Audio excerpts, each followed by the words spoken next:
Hello guys, Brad here again, and I want to do a fragrance discussion today on fragrance backups. We all know what this is all about. I think some people in the fragrance community are getting very paranoid because of you know, company practices in terms of their fragrances, and it's you know to be expected because you buy your fragrance and then you find out that it could be reformulated, it could be discontinued, or it could be a limited edition. So you might have a very hard time finding it 5 years from now. Look what happened to DRM Sport.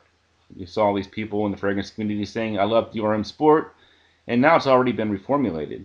We all know about the Terry Mugler fragrances, their limited edition Pure series. People are backing those up because now we're finding extremely high prices for Pure Malt, Pure Havane, at least until they were reissued recently. And then the reformulations, people kind of bemoan the fact that Fahrenheit isn't quite as good as it used to be. So let me give you 10 things that I came up with to think about before you actually do buy a backup bottle of them. Number one, how often will you use it? When I say that, you mean is this a signature scent? Something that you're just going to wear occasionally? It makes a big difference. If you're wearing it 4 or 5 times a week, yes, you'll usually go through a bottle quite quickly. If you're only wearing it maybe once or twice a month, that bottle could be in your collection for quite some time. Number two, do you usually reapply a scent? If you wear your fragrance to work and then at lunchtime reapply, you're using twice as much juice. So that's a consideration. Number three, how many sprays do you use? Some fragrances might need 10 sprays, some maybe one spray. So that's a big difference in how long your bottle is going to last.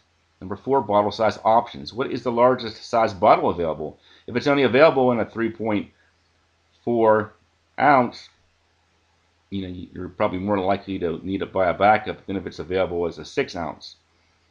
And also, number five, we have, will it be hard to find at a cheap price down the road? In other words, once it's discontinued, are you going to see it jump greatly in price on eBay and other resale websites like that? Number six, will your taste change? In other words, let's take New Harlem, for example. When people first smelled New Harlem, a lot of times they said it was one of the best gourmands they've ever smelled. Now a lot of these same people are saying that it's too sweet, too feminine. So, is your taste going to change after 4 or 5 years? Are you still going to like that fragrance? Number seven, will the juice go bad? Now, I say this because some fragrances could go bad even if they're still in the box because of the expiration date. I heard stories about, for example, Rose 31. I heard on Fragrantica someone saying that once it expires, it doesn't smell nearly as good as when it's fresh because the Le Labo fragrances do have a specific expiration date. Now, I'm not sure if this is true or not. I haven't tested it, but definitely, you don't want to be buying a fragrance, keeping it for 5 years, only to find out that when you put it on, it smells bad because it's expired. Number eight, how unique is it? In other words, are there other substitutes for it? We all know like Acqua di Gio. There's many fragrances that smell like Acqua di Gio.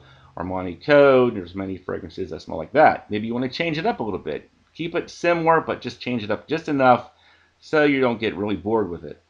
Number nine, can you easily resell it for a profit or keep its value?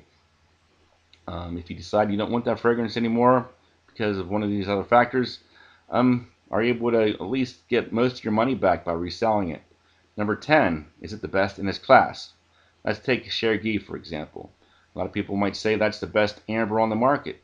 Maybe 2 or 3 years from now, you might decide some other amber is better. So you have to really be careful about that as well. Of course, over the years, more and more fragrances are going to be introduced to the market, and they could become something that you like better than what you're already wearing. So these are some tough choices that you have to make before you decide to buy a backup. Just some things that I came to think of here. So let me know down below if you're into buying backups, if you've regretted it, or if you're glad you did, that kind of thing. I don't know if there's been any other discussions on this topic, and I think it's a pretty good topic for discussion in the fragrance community.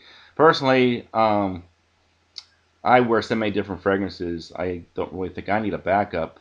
I usually reach for my samples or my decants first, and then maybe my bottles on occasion. So for me, the whole thing of buying a backup doesn't seem necessary. I would probably just as soon buy something completely different than what I already have.